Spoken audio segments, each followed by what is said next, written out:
El Comité de Organizaciones Patrocinadoras de la Comisión Three-Way, COSO, fue diseñado para identificar, evaluar y administrar los riesgos, para dar una visión general de las amenazas a las que están expuestas una compañía, ampliar el concepto de control interno y tener una dirección clara del negocio.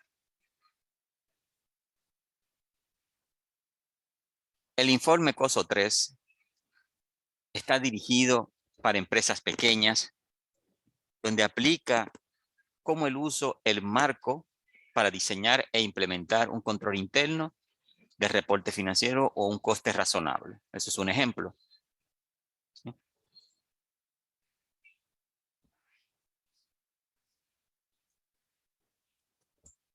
¿Cuáles son los componentes del COSO 3? COSO 3 es una actualización. Aquí tenemos el entorno de control, evaluación de riesgos, actividades de control, información y comunicación, actividad de monitoreo, supervisión. Vamos a definir cada una de ellas. ¿Sí?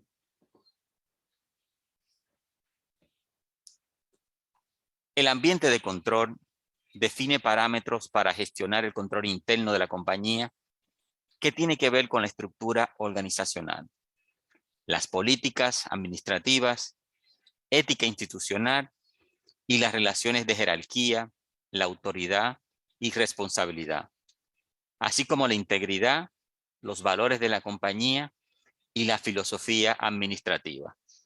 ¿Sí? Aquí la organización demuestra compromiso con la integridad y los valores éticos. El Consejo de Administración demuestra una independencia de la administración y ejerce una supervisión del desarrollo y el rendimiento de los controles internos.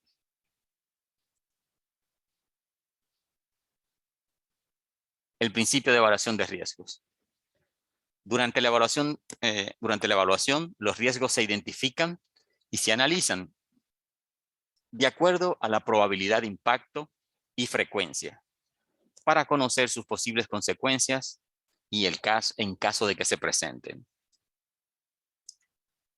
Aquí la organización define los objetivos con suficiente claridad para permitir la identificación y evaluación de los riesgos relacionados. La organización considera la probabilidad de fraude al evaluar los riesgos para la consecución de los objetivos.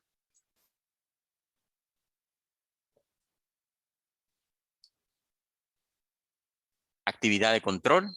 Esto se refiere a las políticas y procedimientos que trazan las acciones adecuadas para gestionar los riesgos.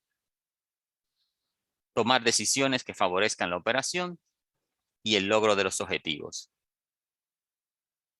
Como principio de actividades de control, la organización define y desarrolla actividades de control que contribuyen a la mitigación de los riesgos hasta niveles aceptables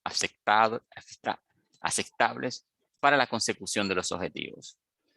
La organización define y desarrolla actividades de control a nivel de entidad sobre la tecnología para apoyar la consecución de los objetivos.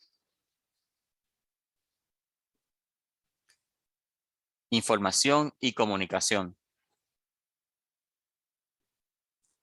Las empresas deben gestionar la información desde todas sus áreas y unificarlas para tener convergencia y hablar todos un mismo idioma.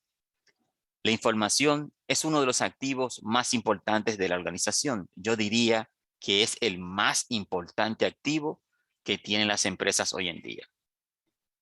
Por lo tanto, sabe que debe de protegerse y debe estar disponible para todas las áreas de la empresa. Así se disminuyen errores a la hora de identificar, clasificar, evaluar y gestionar los riesgos. La organización obtiene o genera y usa información relevante y obviamente de calidad para apoyar el funcionamiento del control interno. La organización se comunica con grupos externos con respecto a situaciones que afectan el funcionamiento del control interno. Estos son los principios de información y comunicación.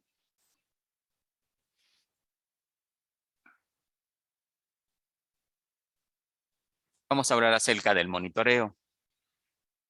Un continuo monitoreo de la gestión de riesgo de la organización ayuda a que las estrategias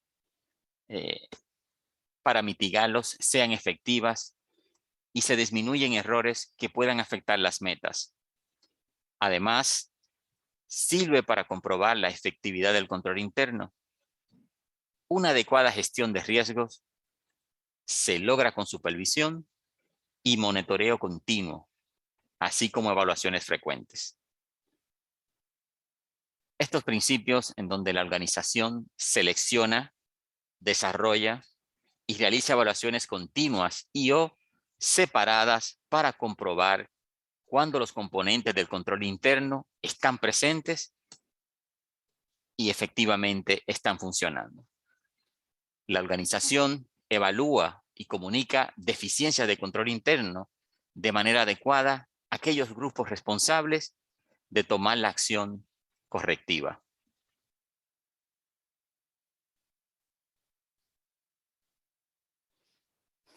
Bien.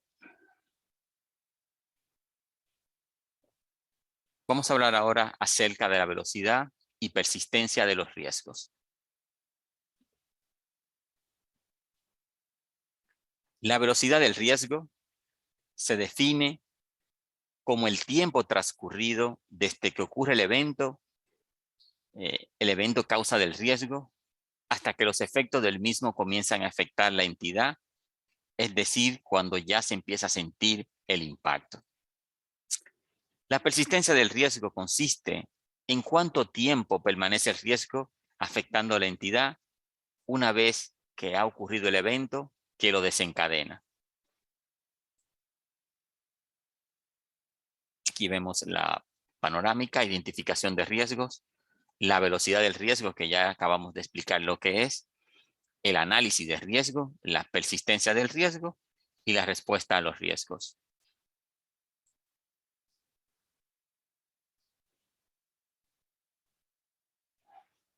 Definición y evolución del Enterprise Risk Management, o también conocido como gestión de riesgos empresariales.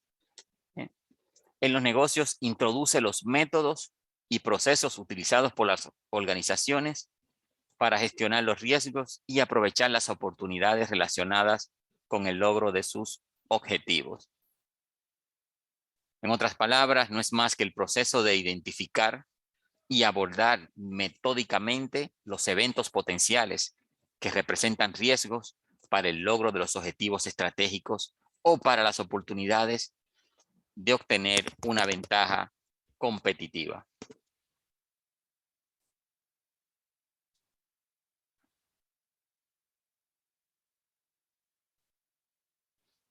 Las cuatro categorías de objetivos. Aquí tenemos estrategia, operaciones, información, cumplimiento.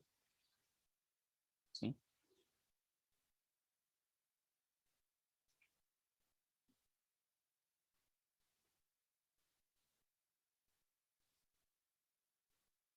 También se puede describir el manejo de riesgo como un enfoque basado en el riesgo para administrar una empresa, integrando los conceptos de control interno y la planificación estratégica. Esta se encuentra evolucionando siempre para abordar las necesidades de diversos interesados. Estos desean comprender el amplio espectro de riesgos que enfrentan las organizaciones para garantizar que se gestionen de manera adecuada. Vamos a hablar un poco sobre la ley Sarbanes-Oxley de 2002. El 30 de julio del 2002 es una ley federal en Estados Unidos, que también conocida como la Ley de Reforma de la Contabilidad Pública a las Empresas y Protección al Inversionista. Esta ley se promulgó en Estados Unidos con el propósito de monitorear a las empresas que cotizan en las bolsas de valores, evitando que la valorización de las acciones de las mismas sean alteradas de manera dudosa y a la vez fraudulentas, mientras que su valor es menor. Dígase que si las acciones son menores, anteriormente se podía manipular esto. Entonces, esta ley vino a frenar esto. Y su finalidad no es más que evitar fraudes y riesgo de bancarrota, protegiendo a los inversores. Esta ley, más allá del ámbito local, también involucra a todas las empresas que cotizan en Bolsa de Nueva York, así como sus filiales. Esta es la ley Sarbanes-Oxley.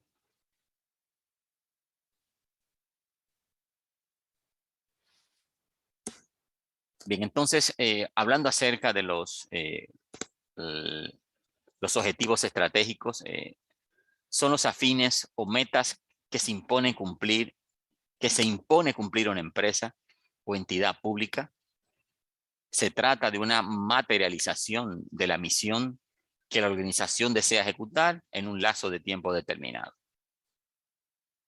Los objetivos operacionales son los objetivos específicos y de corto plazo establecidos a nivel operativo. Comprenden las actividades desarrolladas por cada área de la empresa. Objetivo de los reportes no es más el obtener información que permita mantener control sobre los operarios y cómo se desarrollan los procesos en cada área y en el tiempo que toma cada proceso. El objetivo de cumplimiento tiene como objetivo brindar a las organizaciones la certeza de que las actividades son legales y son correctas, evitando así futuros riesgos que puedan desencadenar responsabilidades legales y penales.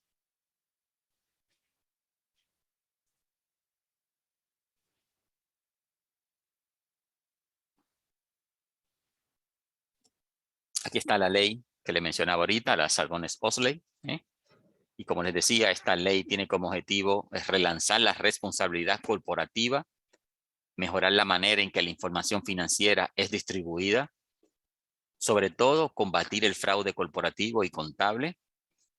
Esto también crea un comité para vigilar las actividades de la profesión de la auditoría contable.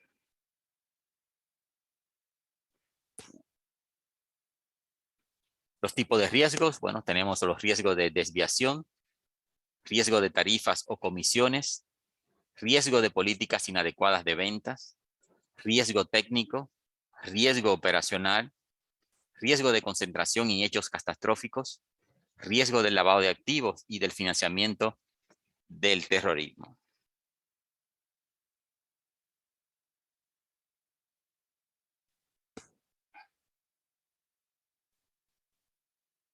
Bien. Antes que hablemos de los riesgos, de los tipos de riesgo,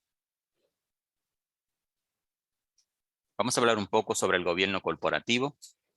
El gobierno corporativo no es más que un conjunto de normas, sistemas, procesos y prácticas que se aplican para controlar y dirigir el funcionamiento de una empresa.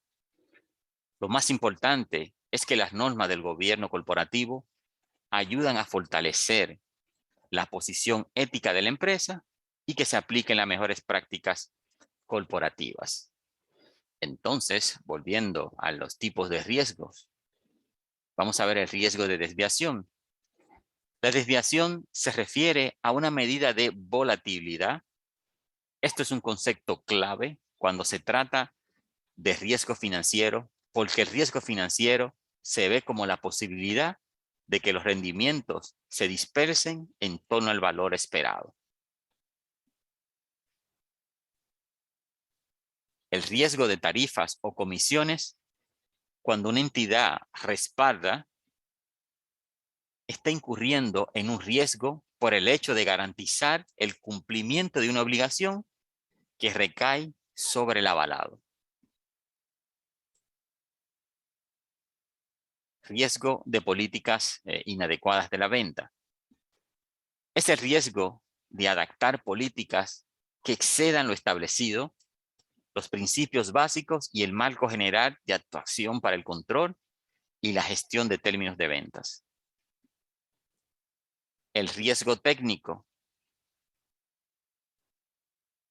Al riesgo de constituir o reconocer reservas insuficientes derivado de una valorización inadecuada o de errores en los métodos que se utilizan para el cálculo de las reservas. A eso se le conoce como riesgo técnico. El riesgo operacional es la posibilidad de sufrir pérdidas debido a la falta de adecuación o a fallos en los procesos internos, personas o sistemas externos, o bien a causa de acontecimientos externos.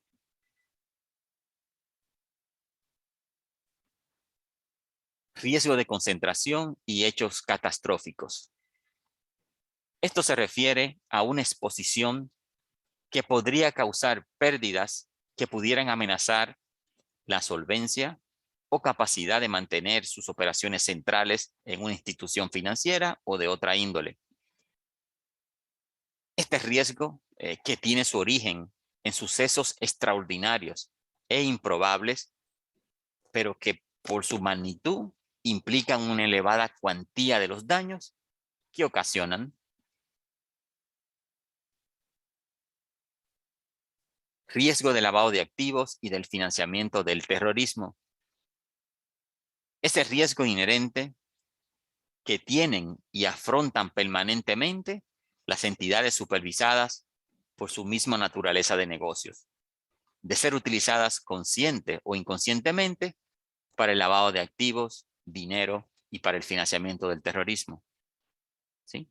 Esto se pueden ver los bancos, las entidades financieras donde entran recursos de dudosa procedencia y requieren ser lavados para que entren al sistema financiero. Esto es penado por la ley, obviamente.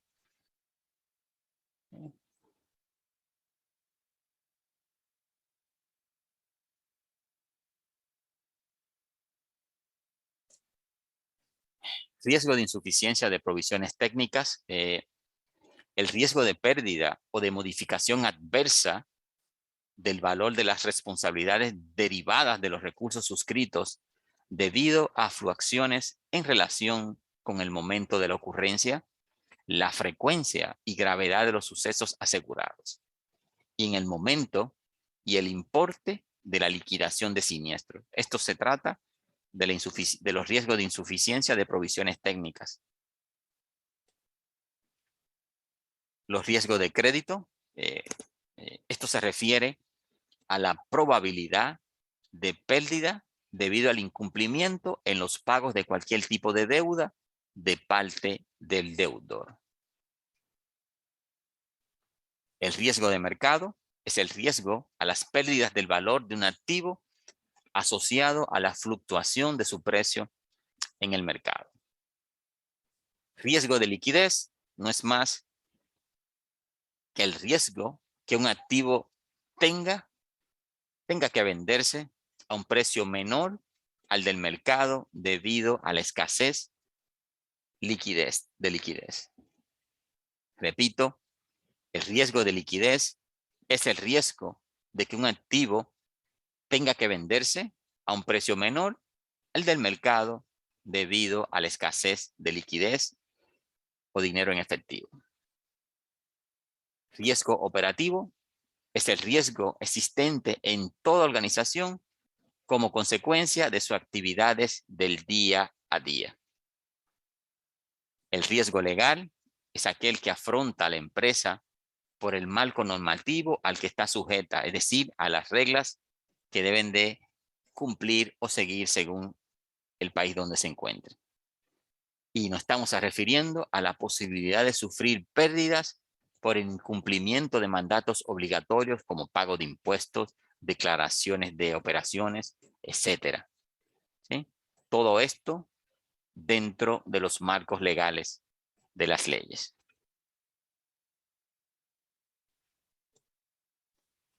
Riesgo estratégico son los riesgos que afectan a la estrategia empresarial o a los objetivos estratégicos de una empresa. El riesgo reputacional es, en esencia, cualquier amenaza para el buen nombre de una organización.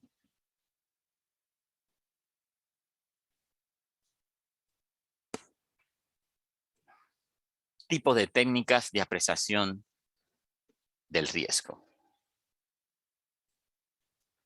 Entre las técnicas plasmadas en el ISO 31010 para el análisis y la evaluación de los riesgos se encuentran las siguientes: análisis de escenario, análisis de consecuencia, análisis de causa y efecto, árbol de decisión.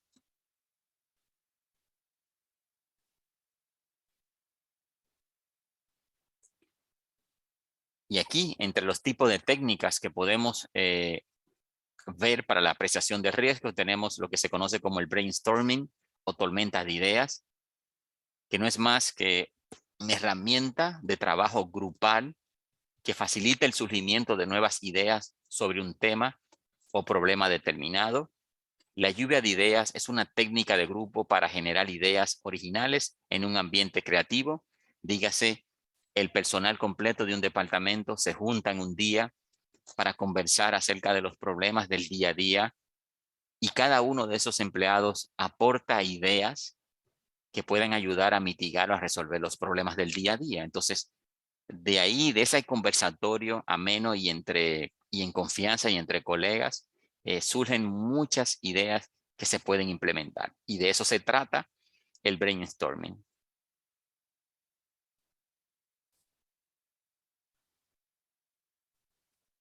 Las entrevistas estructuradas, esto se centra en la precisión de las diferentes respuestas, gracias a las cuales se pueden recopilar datos extremadamente organizados.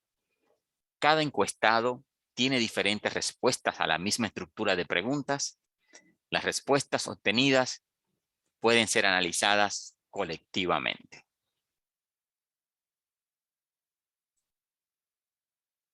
Tenemos la técnica Delphi, que es una técnica de comunicación estructurada desarrollada como un método sistemático e interactivo de predicción que se basa en un grupo de expertos. Es una técnica prospectiva utilizada para obtener información esencialmente cuantitativa, pero relativamente precisa acerca del futuro. Por su atención, mis estimados estudiantes, muchísimas gracias.